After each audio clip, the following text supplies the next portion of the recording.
Now, when you think about making a wonderful seafood dish, first call me and invite me over, but I know there's many things you have to consider. Well, exactly. Like, where do we even go to find good seafood? And then when we do find it, where do we find a good recipe for it? Well, here to answer all of our questions is cookbook author and chef Jennifer Bushman. Hello, Jennifer. Good morning, Tina and Heather. It's so great to be back. I'm really excited to share with you my new cookbook, Sea Change. I know the last time that we were together, we were talking about fish and cooking and eating more fish, and Sea Change is really an inspirational cookbook that talks about that.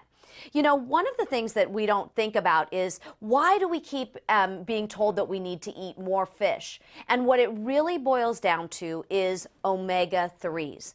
We don't actually produce our own omega-3s. We have to take them in, which means that they have to come from the foods that we love. And of course, fish is an amazing resource for omega-3s.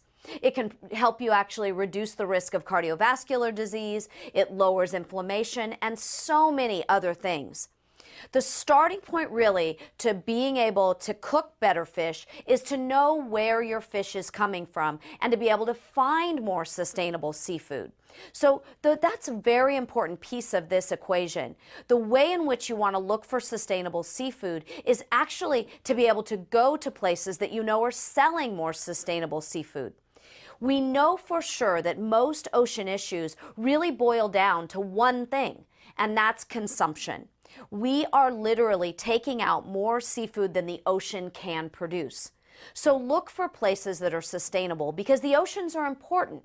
It's a place that's important whether it's for climate or for livelihood. We need the oceans for things like recreation and renewal. And when you source your sustainable seafood, you actually are getting something that's more healthy.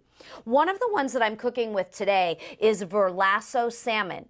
And this is actually the only Atlantic farm-raised salmon to be given a Good Buy alternative rating from Monterey Bay Aquarium Seafood Watch.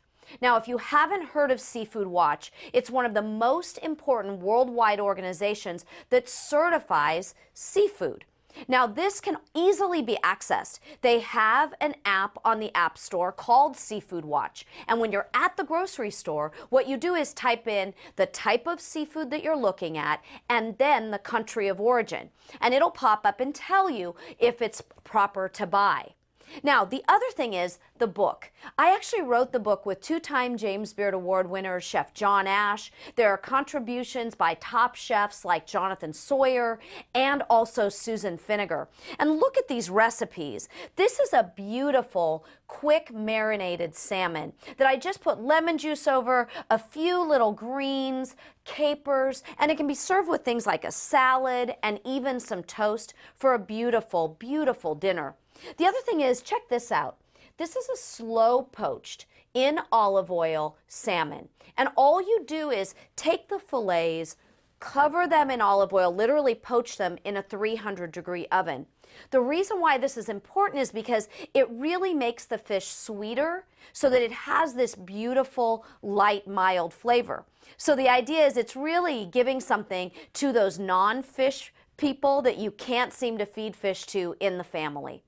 The main thing here is that you want to be able to use ingredients that are accessible and available. You'll actually find this sustainable salmon at Fresh Market across the country, and the cookbook itself is available for free. So look to download this at www.verlasso.com/preparation. Again, that's www.verlasso.com/preparation. And it's a beautiful, interactive opportunity with recipes that the entire family will love.